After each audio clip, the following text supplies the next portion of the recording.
Good morning and welcome back to another episode of What the Fuck Did I Just Read? Tech Sales and Marketing Edition. It's a beautiful warm morning, but it's unfortunate because Chris is not here today. Wah, Sad. wah. Wah, wah. Good morning, Maria. Good morning, Danny. How are you doing? I'm great. I'm doing great. I love Super it. awesome. I slept like not at all last night, and I was texting with some friends this morning. They were asking me opinions about something, and it was like I was so aggressive. Like I wasn't even like I was not going to participate in a discussion. I was like, no, it's got to be this way. And then I didn't exercise this morning. It was a whole mess. But other than that, Oh, I'm good. Things are going good over here in the non-sunny frozen tundra of Michigan. oh my goodness. Well, I should not tell you that it was 78 No, you degrees shouldn't. yesterday. You should Yeah. not tell me Okay. that at all. I went. Mm-mm. Nope, shouldn't do that. All right. We have a lot to unpack today.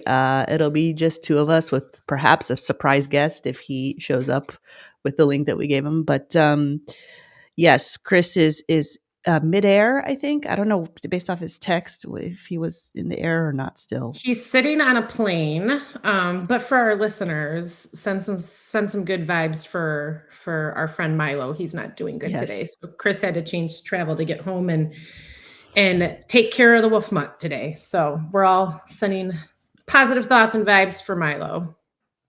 Yes, we are.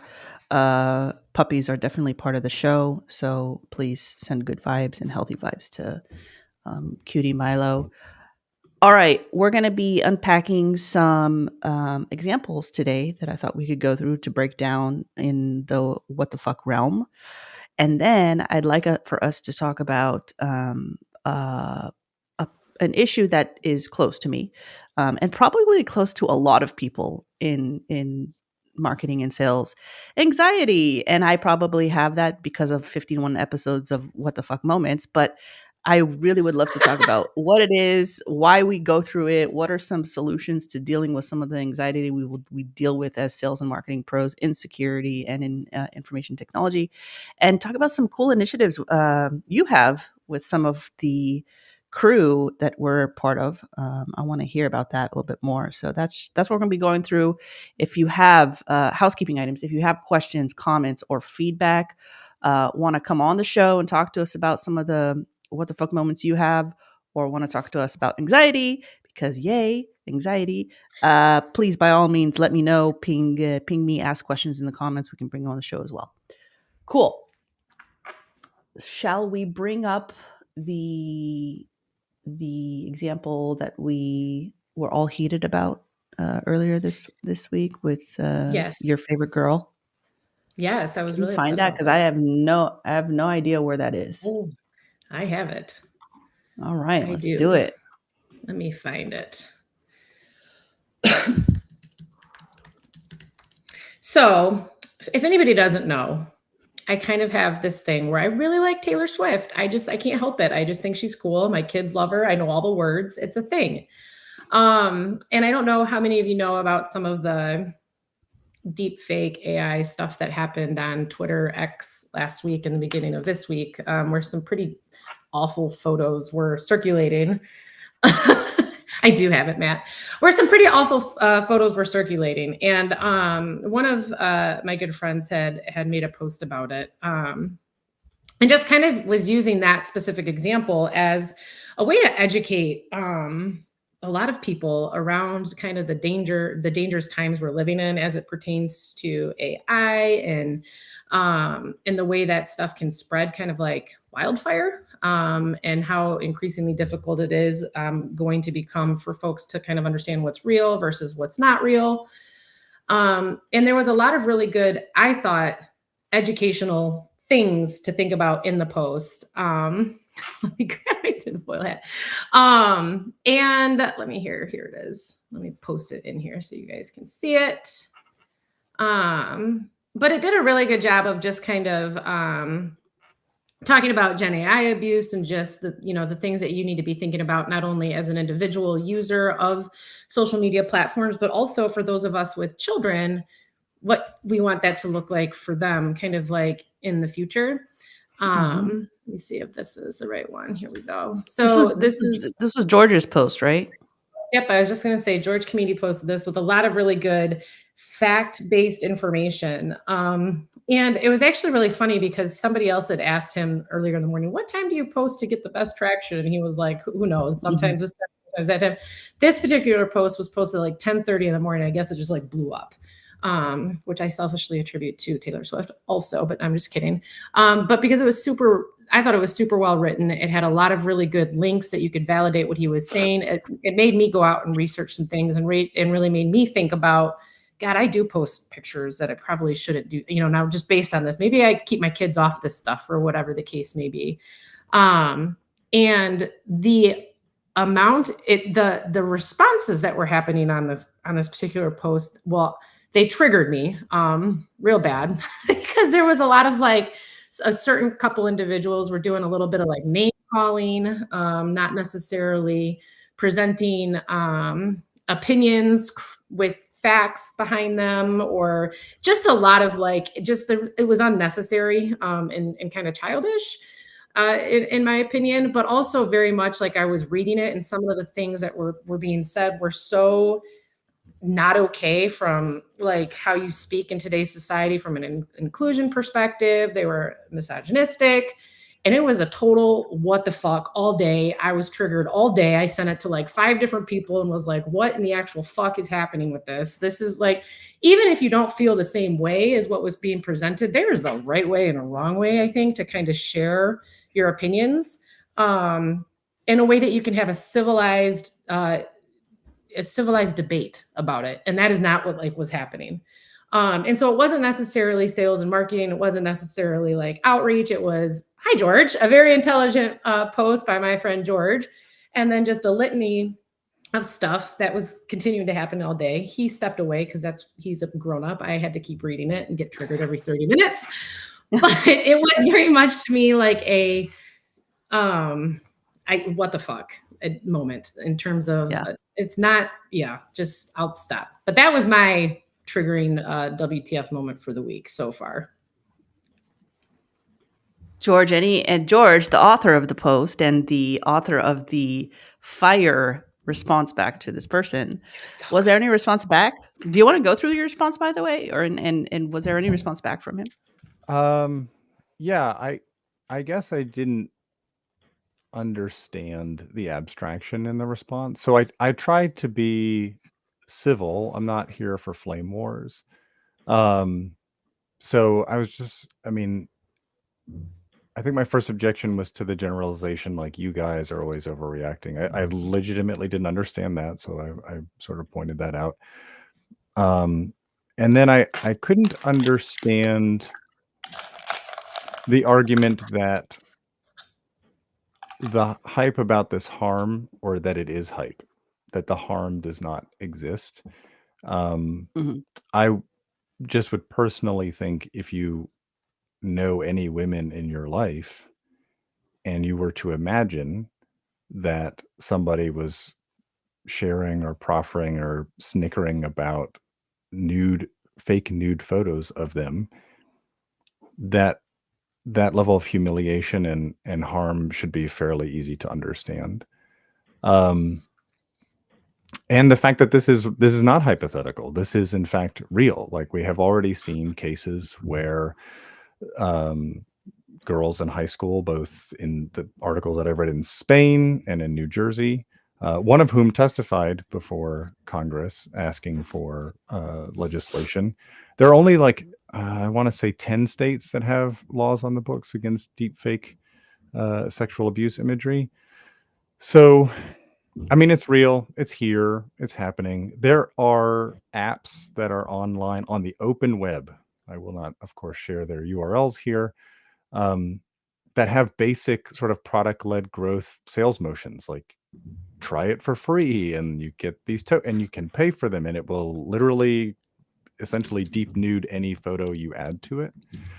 And that is appalling. And actually, for if you want to pay for like the super tier, you will also be able to modify that person's body to whatever specifications, predilections you have. It's just appalling to me. And the it needs to be confronted, and I think it needs to be taken out of. I think it got a lot of attention because it's T Swizz, right? Like the Was most that her well-known name? person I don't even. planet on the planet right now. I'm If calling you're her T. George, it's T Swizz. It's Yeah, fine. We'll allow it. and I gotta catch up. I don't know. so How do that's you not know? I'm like your best friend. Like, come on, there's all the names. Your T was his best friend, not mine. Come on. I, yeah. So I mean, it's I'm stuck on Katy Perry. Sorry guys. It's my daughter and I guess I would just say like people knew about it because it was her, and I want them yeah, to know that it's happening to regular people, and I want them yeah. to know that it is a threat that is potent for anybody, right? Because if your photos are out there, um, your children are vulnerable, like your loved ones are vulnerable, and we just need to know about it. So, well, and also to your point, further down, I checked back in because the notifications blew up, and I was like, "Ah, this is what Taylor Swift gets you." My bad. Um, when I checked back, I mean, there was an argument that devolved into also like real-time voice cloning, and to be fair, I did actually agree with this original dissenter's point on like passphrases and things that you can use. I think Mm. the WTF moment was really the I don't know how to like teach empathy in LinkedIn comments. I don't understand how the harm cannot be understood, but there you have it. Yeah. And Abby, I'm seeing all your so there is a Senate hearing on this right now. So if I'm gonna go turn that on when I have 2 minutes to spare. My husband's watching it right now. But you're right. Kids are really, this is really impacting kids. And so I think the thing that made me the most upset about it, George, was like, you have a call to action in there about what we can do as society Mhm. to like maybe teach people about this or Yeah. make people aware about this thing. And then the initial response was language around, what does it matter if there's somebody blaming Taylor Swift on you? What? Like, how did I just Right. what? Yeah, I agree. The Like, tone was rather flippant, and that's I think it's hard to like you feel the heat and you feel the reaction to that perceived tone. But I was trying to like take the argument apart and I know you're very under good. understand that yeah, people need to. I believe we can't tech our way out of it, right? Like we're not gonna just like there's like this magic tech that detects AI and stops it because that's an arms race. We really also have to get at the boys who are sharing this, right? Like in an age of ever greater automation and alienation from one another because of that technology, it's actually like the 2000-year-old wisdom of ethics that becomes even more important, right? So if you're having conversations with your children around consent, like can I take your photo and share this with grandma and grandpa? Great. That's great for them, but I also want my son to understand like why he should be shouting down this behavior if and when he comes to that moment. He's obviously very young right now, but you want to be able to raise good people. Like you can't just tech and policy your way through things. And I think that is something that we're missing. And also, like we are a generation that remembers the world before the internet, but our behaviors have been shaped by the dopamine trickery of social media. So I catch myself wanting, like, kids are doing something cool, want to take a photo, and that is something that I've had to become like really autocritical about. And to be fair, my daughter has rightfully said like, "Can you ask before you take my photo?" Which I'm glad that that has gotten into I her love now her. because she is reminding me to continue, and that is a behavior that like has to be checked all the time. So I'm not like immune to these things, but we have to have like a really big conversation about them. It's funny because we're talking about this as it applies to our children too, and I literally got this yesterday from school. Hey, can we get your child's fingerprints and scan? Their And eyeballs Oh, and I'm their just like, DNA. I'm like the law enforcement child ID kit. I'm like, I'm gonna have to hard pass this one. I'm like, this made me feel very uncomfortable, and not only that, I got to pay for it, but that's beside the point.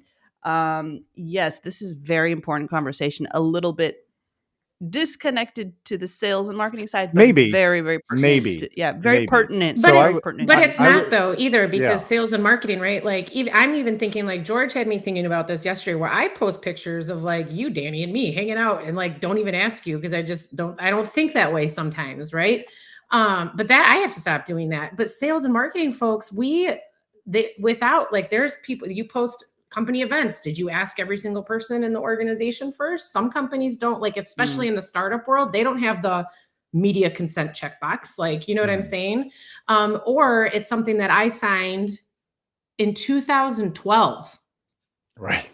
Things have changed since 2012. Maybe it's a policy that needs to be revisited more than once. Like it's something that needs to Yeah. be resent out every 12 months as Yeah. things continue to advance and change, because I'm going to take a note and let my friends know that I would like that to be a thing. Well, and I will say That's a not great point. too far afield from sales and marketing. I mean, somebody has made a comment here about the over sexualization of women, which is certainly true. I went on the warpath last year after Black Hat, and I made a very tongue-in-cheek flow chart of like, should you use sex in cybersecurity marketing?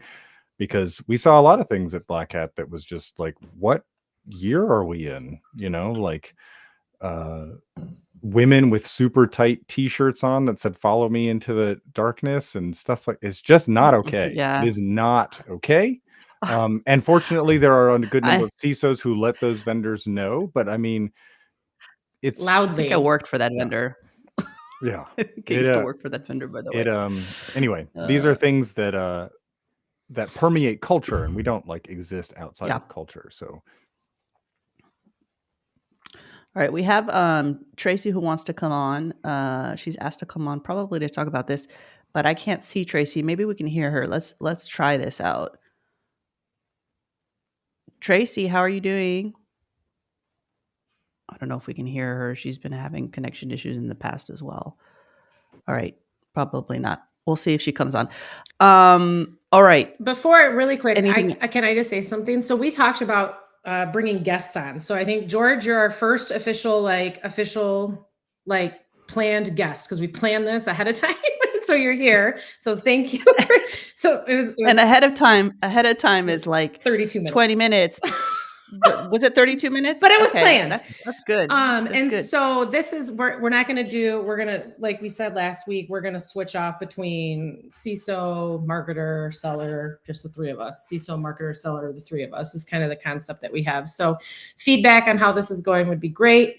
Avi, I did not do great yesterday. I need to learn to walk away from those types of things that I get buried and sucked into, because it really affects. don't let it steal your reptile brain. Don't let it just like take over. George sent me a Marcus Aurelius quote, and I was like, damn it. Okay, fine. I'm out. I turn my LinkedIn off for the night. But anyways, so yes, George, we wanted to thank you for coming on and all that good stuff. And yeah, yes. and as Avi pointed out, there is a hearing today on it, and I think whether it's in security or in trust and safety, you can't like under-resource the teams and then be like, oh, I didn't know this was a problem, or we're doing everything to solve it. By the way, ignore those 40 people we didn't approve to hire to solve the problem, or that we had a written policy and the lawyers got afraid of it, so we scrapped that. Like, these things have to be held to account, and I look forward to hearing them. I will say YouTube is always off the hook. Where is YouTube in this hearing? Anyway, I am eager to hear from Snapchat, or at least when I say eager to hear from, I mean eager to see them sweat, because it's their first time.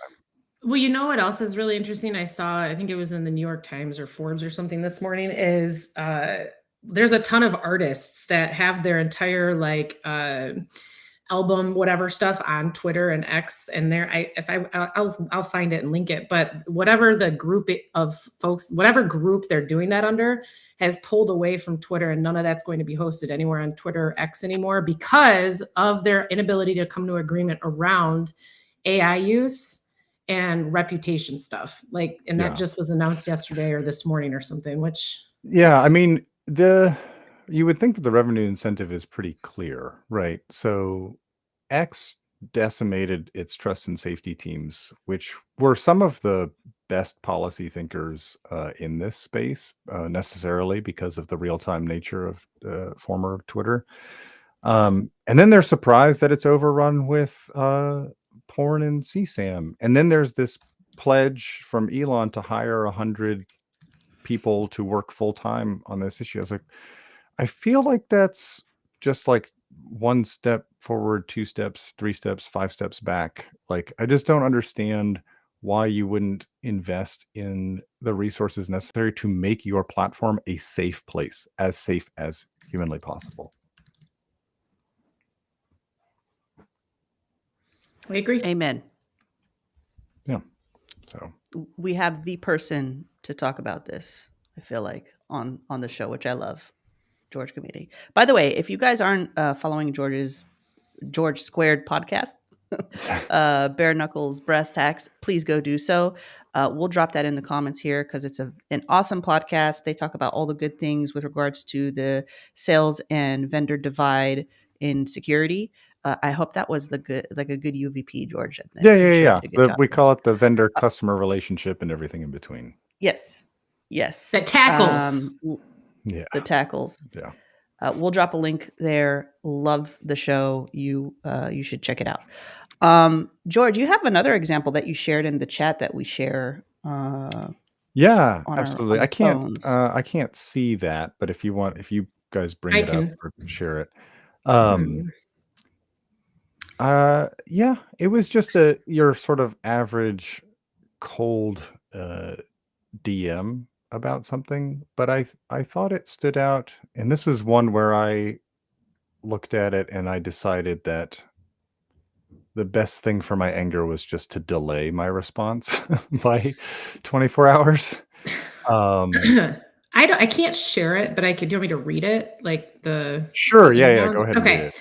So it says, "Hey George, I was hoping for your opinion on something. Could you go answer these various poll questions involving AI ML to help my company blank start to decide the chapters of an upcoming playbook over the topic AI ML?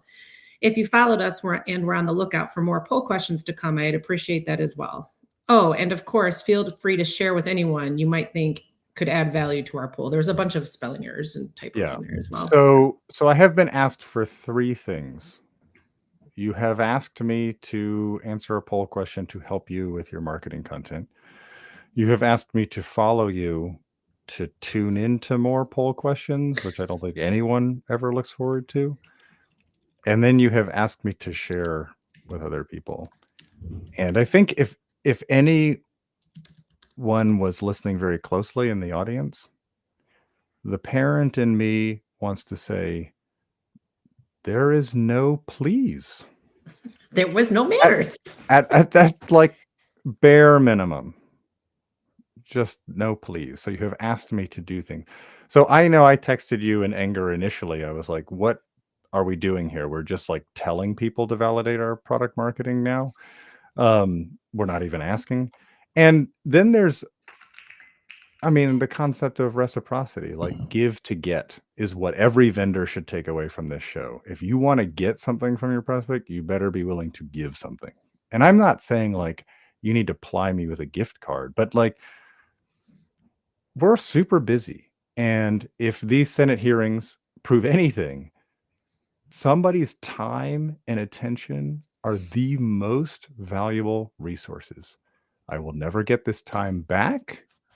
So, like, again, if you're going to ask for those valuable resources, like, one, why should I? And two, like, I don't know you. You're like literally like telling me to help you with your marketing content. And I've worked with co-branded content, but that's like you got to build that relationship, man. Like I just don't understand. And I waited the 24 hours to respond, and the response was like, I'm sorry, I don't really have time for this. We're managing a nonprofit now. We've incorporated the podcast, full-time job, all this, that, and the other. But I did try to offer feedback. I was like, hey man, just some notes. Like, you've asked me for all these things, but like I don't see any reciprocity here, and you literally never said please. Best of luck. And they took it to heart. Avi is on fire today because Yes. he's dropping truths in the comments. But yes, lizard brain. See, George is so much more composed. Like I would have been like either ignore or been like, dude, 1, 2, 3, bye. Right. You're so polite, especially like Well, with things that hurt you deeply. everything that we say on LinkedIn is essentially a written record. So I don't want to be an a-hole to somebody and then just be No. like, okay, well, that's out there now. And so I don't want to like just abuse somebody because they did something wrong. But the feeling is there. The feeling is 100% like I want to reach through the phone and be like, "Ugh!" But I'm trying not to be that person. Yeah, but Yeah, that's a good example. you do a good job of like letting me say those things to you privately. Like, I want to punch this person. Like, I'm Yes. mad. You know?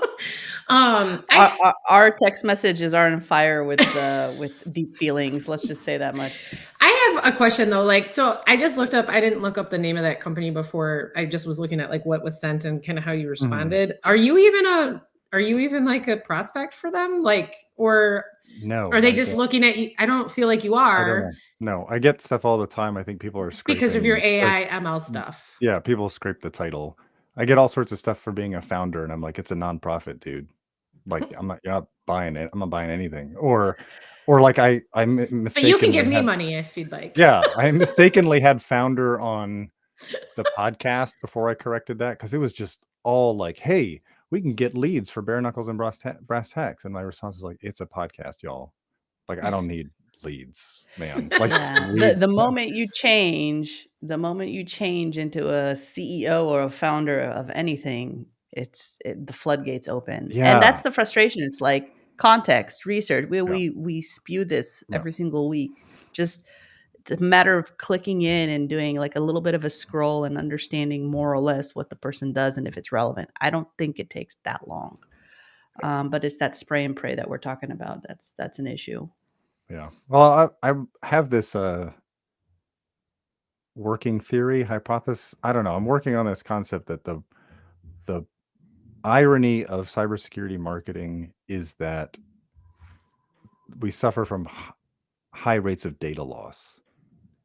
And when I say Explain. data loss, I mean the most valuable data to any marketer or salesperson is the high context information that happens in an interaction, right? So like you're at a field event, you have a great conversation and you feel super good out of like the 20 people you talk to in the booth. This one person's like, oh, this person is dope and they are hot to trot and they probably going to see a demo and they told me they got money for budget. They got the budget this quarter, whatever. One, I want to say like 90% data loss. That person becomes a name that gets passed over in a CSV file, lands in the CRM, BDR cold emails. Hey, thanks for coming to our event. Insert script here about next steps. Now, what has happened? You have lost all the vibes, all the high context, valuable data, all the gold from that moment has like forcibly been evaporated by automation. And then you're like, oh man, that guy seemed really into it. Like, why didn't they buy the thing? And it's because we have data loss, like extreme self-inflicted data loss. And I all of your processes need to be retooled to retain that high context information as closely as possible. So I can tell you how I combat that. You know, when you go to a show, the chance of you leaving with an actual what I would call a prospect is Right. it's not high. Like Yeah. that's not what you're there to do. You're there to expose the brand, you're there to have conversations, but the chance of somebody spending more than 15 minutes with you enough to say, let's talk. But if that does happen, I can tell you, I will not, I'm leaving with that person's direct phone number, cell phone number. Right. And the next step is not an email. It is a direct text message that I've already gotten approval to do to say, thank you so much for the time in the booth. I'm going to let you I need to get back to the office. I'm in email jail. Is it okay to reach out next week via text message so it doesn't get lost in either of our email jail from being gone all week? And let's schedule the next step. And I think that is, if you ask for permission and you do it tactfully, that's a way to continue the human interaction that you started in the booth Yeah, right? but you have to build that process. Like You I've seen do. a bunch of field teams go out and they have these sort of siloed dedicated, you are in the booth and you do the thing. The leads get handed to this team, they do the follow-up.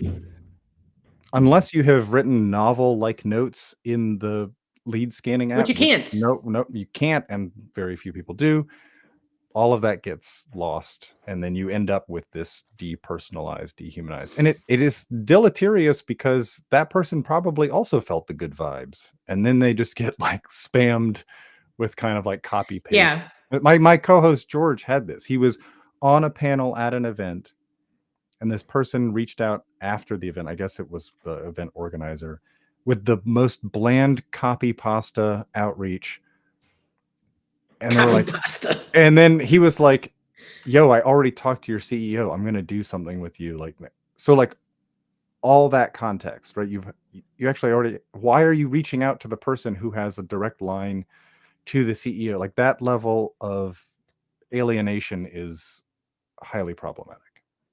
I agree. I retained all of that, but the most that I retained was copy pasta. So I'm going to use that Bland. later. I love the words that I'm picking up between everybody on WTF, Chris included, and also, by the way, it reminds me of some great terms. I know this is a squirrel moment, but it reminds me of great terms that I saw on the WTF Awards form submission. So please, by the way, if you haven't submitted anything on WTF Awards, please do so. We'll drop the link in the comments. All right, shifting conversation because we are 31 minutes in, and I want to leave some time to talk about anxiety, which is a big topic to unpack in 29 minutes. But I feel it. Do you guys feel it? Yes. Yes. Yes. All right. I want to talk about it because it's probably not a surprise to a lot of people, my friends here on the call. I've been going through some stuff. I'm feeling a certain way, and I've been processing and having a lot of self in reflection moments on how to handle some of the stress and the anxiety that I'm going through as a business owner, as a marketer, and just as a woman who has a lot of responsibilities on her shoulders. And I've been writing a lot lately to kind of get all the feelings out, process everything, and figure out ways to handle that anxiety apart from the regular therapy sessions and going to talk to people. But as a high functioning person, type A kind of person, what are the ways that I can navigate the high stress and the anxiety that comes with being a marketer in the security space, that comes with being a solopreneur, and that comes with being a mommy to a child, and the sole provider of the household. And it got me to question: do other people feel this way too? Like, is anxiety prevalent in the security and the marketing, sales and marketing in the security space? And I mean, you guys validated yes, but I wanted to kind of unpack a little bit what and understand what aspects um, of selling or marketing insecurity do you find most challenging or anxiety inducing? Because as I write, I'm thinking maybe I share this with a broader group of people to help them, and I want to validate that today and kind of just talk about it. Yeah. Maybe it'll help some people. So what do you find kind of most challenging or anxiety inducing in your roles as, marketing and sales professionals in security? You want to You want to start, go? George? All right. Yeah. In startup land, there is no shortage of tasks, and there is a distinct shortage of people. So Mm, um, there's a pressure to do all of the things all of the time, and the calendar gets really chunky really fast, right? You get things backed up and meetings side by side and whatever. So you can't do writing, you can't do strategy if you don't have the time and space to think. And then people are like, where's that thing that you were working on? Well, I was stuck in 80 meetings on Friday. So I have gotten better about protecting time. I work in spaces that usually use Google Workspace, and they've got a function on the calendar called Focus Time, which automatically declines meetings, which is super great. But I have also tried to set expectations with others. I am no longer replying instantly on Slack. Um, yeah, just protect that time. I try to send more Mhm. emails or Slack messages instead of trying to toss 30 minutes on a calendar to talk about something that's a literal, just like, do we want to do this? Yes or no? um, Mhm.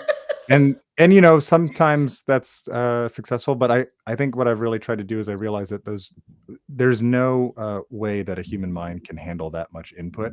Like if you have meetings back to back, you're not in meeting 2, you are still carrying over the residue from meeting 1, which means you're not going to like squeeze any work in the half hour before meeting 3, because that mental Mhm. residue is a real neuroscientific limit to the brain's capacity. So just really trying to be realistic with myself, like I will get 3 things done today instead of like make this to-do list that's like 18, because you would get 2 done, you get 7 added, and then at the end of the day you feel like hopeless because you didn't get through the 18 and you have the 7 addition.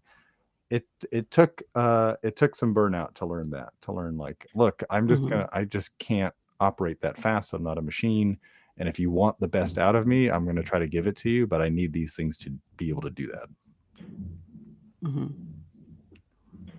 Maria, anything you want to add to that? Yes, I would say a little bit different for me. So, my anxiety and stress levels are always the highest. This is going to sound crazy from a salesperson, but in January, they're the worst because my Mhm. ticker went back to zero. I'm zero.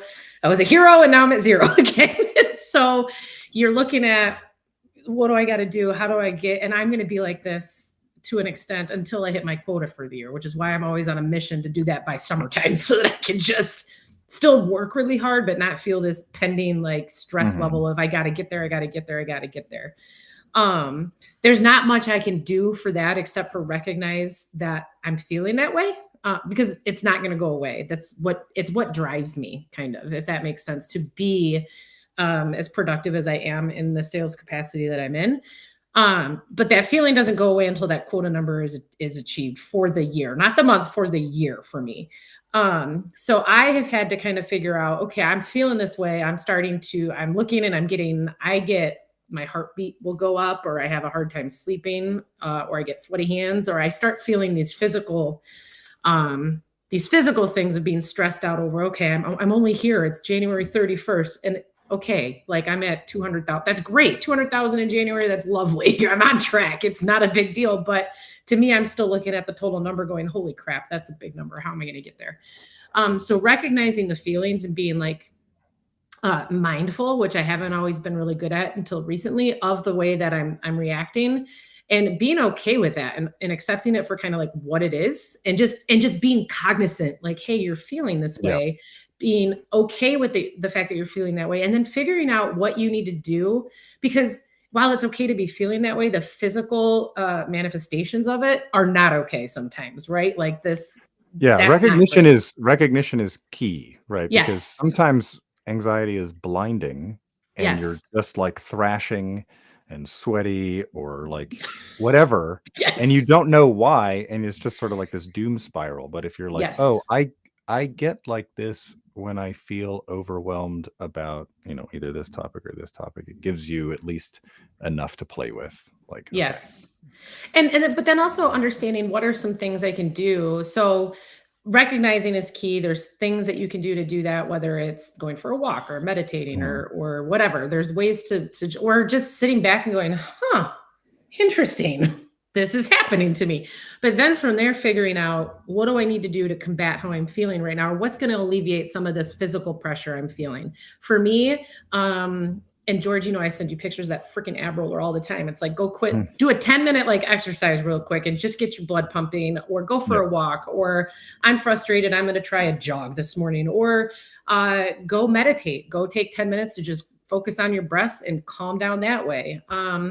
Or know Yeah, what? you need to develop the toolkit, right? There's a lot Yes, of different tools you can use, but exactly. Or sometimes it's turn the computer off and walk away. I have to do that sometimes. well, like literally just again because the neuro limits of the brain, like you can just take a break. Like you got 15 minutes before the next meeting. It's not how many emails can I jam through.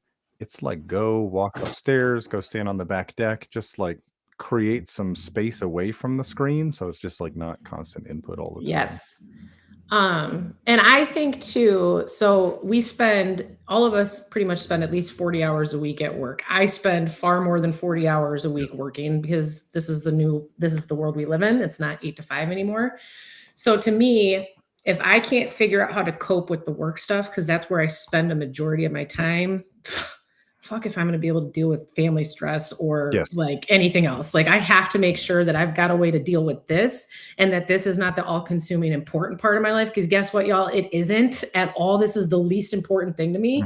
My family's the most important. Friendships and relationships come second. Health and wellness is third, right? That type of stuff.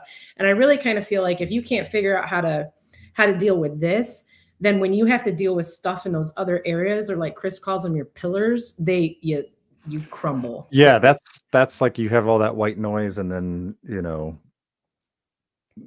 somebody like dings your car in a parking lot, or your kid is suddenly sick with whatever, and like that's the straw that breaks the camel's back, right? Because it's like just this, it's just compounding. But yeah, you got to recognize because you need to know what tool to reach for in the kit. I love this. This is take a note, by the way. Going to rerun this recording and go for it. I'm going to have a huge toolkit. I want to bring on Clark because he has some color commentary as well and wants to share some anecdotes. How's it going, Clark? Hey, how is everybody? Clark. Good.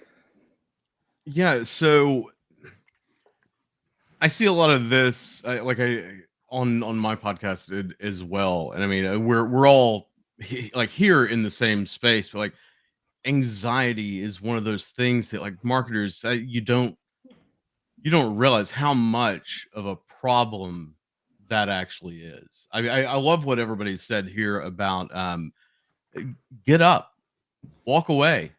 That's most of us. I'd say probably 90% of us work remotely. You're not chained to your desk. Like, get up and walk away. Like, schedule 45-minute meetings instead of hour meetings back to back to back. Like George, that's so crucial. But like, one of the things that that I deal with, and I know a lot of other marketers deal is the whole imposter syndrome of it all, and that getting to a level of anxiety to where your wife walks in the room and goes, you've been working for 16 straight hours. Just Not by the way. Yeah. Yeah. And the issue that comes from that is then what our brain does is goes, oh, you should not be doing this. You should feel bad about yourself because you're doing this. You should feel the guilt or the shame that comes along with like, it's like, what is this all for? And then like, that's the thing about anxiety and imposter syndrome. Like it's just you. No one else sees that shit. It's just you, and our brains know exactly how to beat us up in the worst way possible. And so like getting that, like, yes, get up and walk away and go touch grass. Do something like that. Feel the warmth is from the sun, as Incubus put it 1,000 years ago. I love Incubus. Oh yeah, shout out to Incubus. Yeah, for sure. But yeah, that's one of those things that I've always said. Just it's just your brain's trying to beat you up, and it's anything you do, whether it's get up and walk away from the desk or work 16 hours in one day. Like your brain's going to try to make you feel bad either way. Well, yeah, there's a couple things going on there, right? So the negativity bias is probably at play when you see wave after wave of layoffs on LinkedIn, right? All of us who work in the tech sector, you're seeing that. So, evolutionarily, we have the negativity bias to protect us from the saber-toothed tiger, lurking in the woods. So it's like, oh my God, everything's on the line. But yeah, to your point, Clark, it's the demons in the inside. And I think to Maria's point, like that's why you got to deal with them, because if you can't get those demons under control, doesn't matter what job you have, doesn't matter what the gig is, they will follow you wherever you go. I've done that myself. I've changed occupations. I've changed this. Oh, if only I could do this, then everything will be great. But they will follow you. There is a quote from Teddy Roosevelt that I've tried to give my children, which is comparison is the thief of joy. And that I really hold on to that because 100%. yeah, like some people are up, some people are down, but if you really are constantly comparing yourself, you're really distracting from whatever's right in front of you. And I think it's also to, you guys mentioned it briefly, like right before I was on, but if you're having a feeling, whatever that feeling is, allow yourself the time to just sit in it. Yeah. To just sit there and feel it. That way you can actually figure out what it is. Not only what it is, but where it comes from. Because of all people, I think it was the comedian Dane Cook was on a podcast recently talking about. Also, shout out to Dane Cook. Right? We're gonna have him drop a lot of shit. It's but he was making a comparison between, or he was talking about anxiety, and he was saying, my therapist told me that there's a really fine line between things like anxiety and excitement. Yeah. It's you have to be able to sit with yourself and figure out which one it is. Is it, do I really want to back away with this? Do I want to quit? Do I want to stop what I'm doing? Am I overworking myself? Am I burned out? Or am I just excited because I'm about to win? Yeah, am I nervous, excited, or nervous, scared? We try to talk about that with the kids all the time because they only have a limited vocabulary, and whether it's going into a party or starting a new soccer team or whatever, it's like, oh, I'm nervous, and we try to talk about like, are you nervous because you're excited about the new possibilities? Are you nervous because you're afraid of what people might say? You just got to try to parse through those, and there's a balance, right? You don't want to get into the overthinking. Yeah, for sure. But yeah, but just you got to explore allow yourself to just sit in it and figure it out. And like what you said about going back to back to back in meetings, like you're not giving your brain enough time to figure out what it actually is.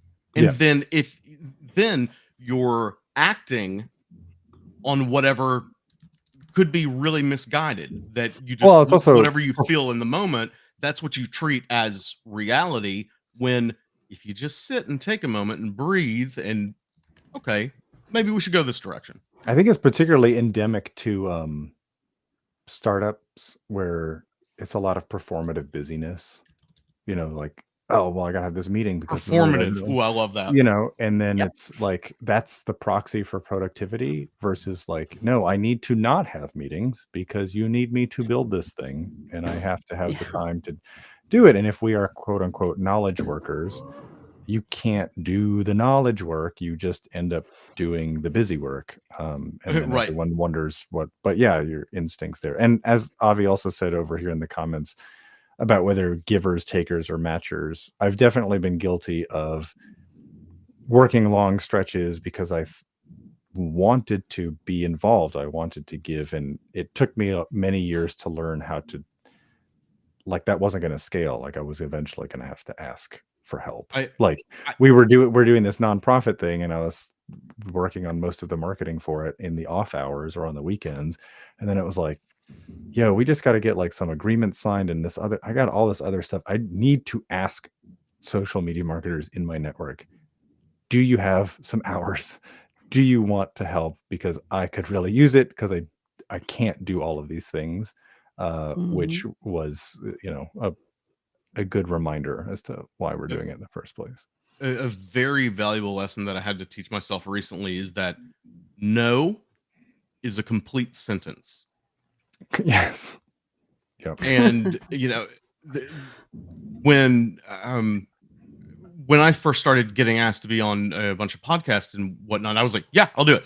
Hey, can you take a look at this? Yes, absolutely. Yeah, just let me help. Let me do anything, everything. Yeah, I'll do your podcast. Yes, I'll help you with this other thing. And then you're going, oh no.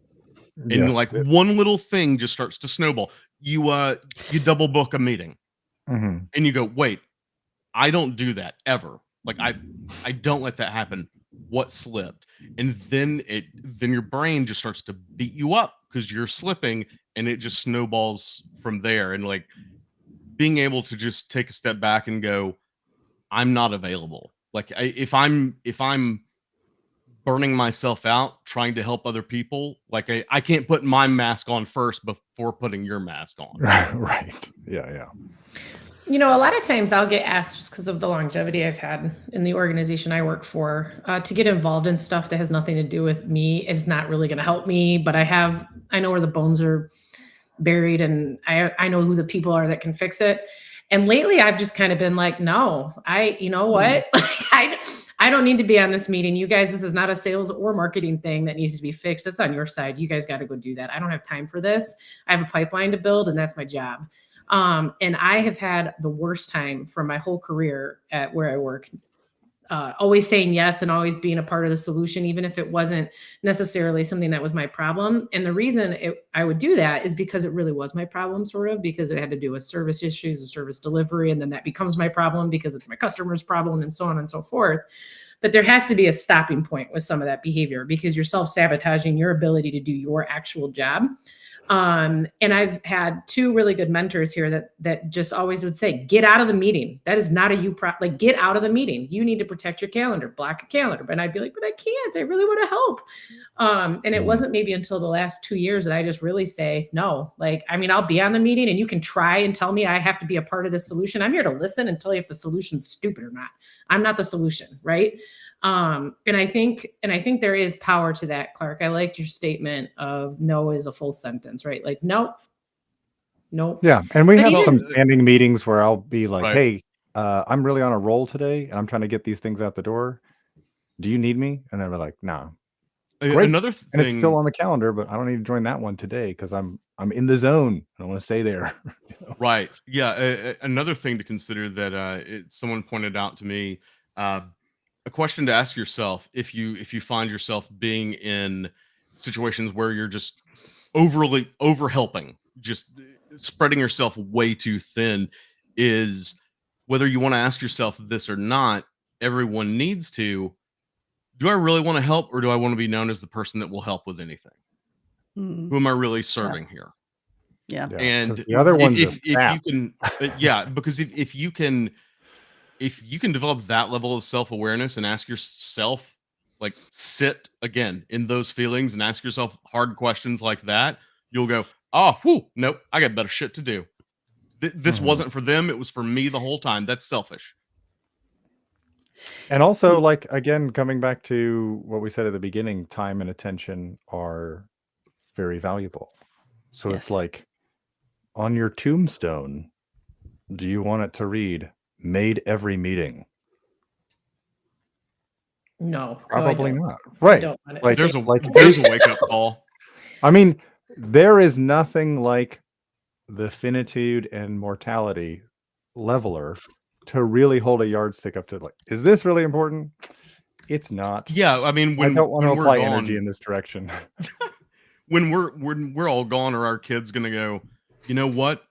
Damn it, he made every single one-on-one, every single meeting. He helped everybody with any podcast needs that they had. Like, really? Yeah. Okay. I love it. Like, there's so much more to unpack. We just scratched the surface on this topic. I feel like there's I have a list of another 20 or so factors, but I love the insight here. I think this is a really important topic. And George, Maria, you have a little bit of I'd love for you to drop a little bit of a teaser of what you're working on. You mentioned a nonprofit. Tell me a little bit more what you're working on and how it applies to what we're talking about right now. Yeah, so Maria, myself, and Carlos, another friend of the show, we were all independently coming to use mindfulness techniques to deal with some of this anxiety. And we started having conversations about what could we do with it at events, because things like RSA are like just overwhelming, right? That expo floor, Danny, you and I were there. It's like just hot sweats and panic attacks waiting to happen. But then we thought, like, it's one thing to deal with the event itself, but is there a way that we could do a few things? Can we demystify meditation, right? You don't need like the perfect conditions. You don't need 30 minutes. You don't need like special candles, gong, whatever, pillow. And then can we make it accessible and portable? Like, could we go to these events and hold like a networking breakfast and teach defenders techniques that they can take back to the SOC or they can take back to their teams? And so we call this Mind Over Cyber, and our inaugural event is at RSA this year. It's the biggest tentpole event at the beginning of the year, with the idea that if we can get enough people in there, we can kind of achieve a critical mass of teaching these techniques and disseminating them and getting them out into the wild. The response has been outrageously awesome, really remarkable. I mean, I think we started diligent outreach in the beginning of this month, and we're almost sold out of all of our sponsorships. We're on the vendor side, right? So the dream was, can we create community events where vendors, cybersecurity vendors, are actually, by sponsoring, investing in the well-being of their customers instead of just like, y'all are a transaction, sign the SOW, right? Can we create an atmosphere where we can do that? And it's been very well received by a lot of vendors, so we're excited about that. What's the event going to be like, and when is it held? Yes, so it's going to be May 7th. It's the Tuesday before RSA kickoff, and it's the breakfast, so it's before that. And the day the trade show. Yeah, the trade show opens. And so we'll have your usual networking breakfast. We'll have some, I'm bringing the podcast equipment, and I'm happy to record people's stories of how they have gained resilience or how they have dealt with anxiety. But we have professional meditation instructors on hand to go through these short breathing techniques and little things that you can use, whether it's on the show floor or back in the office. And then we will also have the Ally Armband Challenge, which Bare Knuckles and Brass Tacks is sponsoring, which is an initiative which we don't have time to get into, but it's going to be confronting sexual harassment at these shows. Amazing. That is so awesome. Sign me up. We're excited. Yep. We're excited. You're already signed up, Danny. Yeah. I will totally overwork myself to help y'all with that. That's a mission I'm so in. Yeah. So we are go ahead. going to be needing volunteers very soon. We're locking up sponsorships. And then once the money is in the bank and we can start to deploy those resources, you can just get in touch with Maria or myself or Carlos. But we're going to need a lot of help. So we're awesome. Anybody wants to volunteer, shoot up a message to Maria know. and George. Let them know. We're all I think one of the things to me that's been really interesting about this whole idea is as we've been reaching out to sponsors or people about this topic, is how many people have started sharing with us their own personal stories of burnout and the different ways that mindfulness and wellness has really helped them kind of overcome a lot of what they're doing. Like when we started talking about this, my mom had just gotten diagnosed with stage 4 cancer. George was in the middle of he was in between jobs. Carlos was dealing with a whole bunch of other stuff. And it just became an organic conversation of what we were doing to not freak out about the situations that we were in.